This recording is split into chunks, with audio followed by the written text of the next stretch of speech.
Welcome back to this channel, and today I'm going to walk you through how to set a password protected email from Proton Mail. Now, normally Proton Mail has what we call end-to-end encryption for sending emails, which is one of their major security features. But this thing only works for Proton to Proton emails.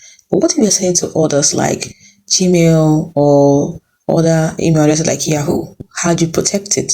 You use this password protected methods or a feature, which is what I want to teach you today. So the first thing you need to do is you write the email by tapping at the top where you have the email for composing it.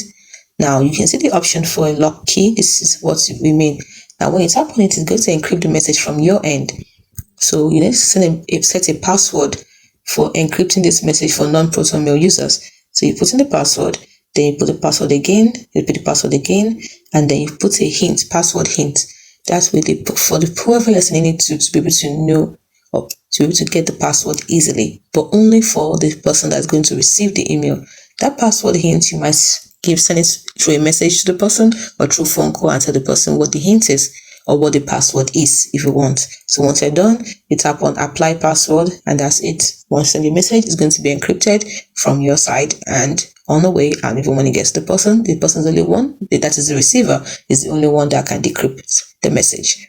So that's it. That is how to send a password protected message or an encrypted message or email from your Proton Mail to a non-Proton Mail user. Hope you found this video helpful.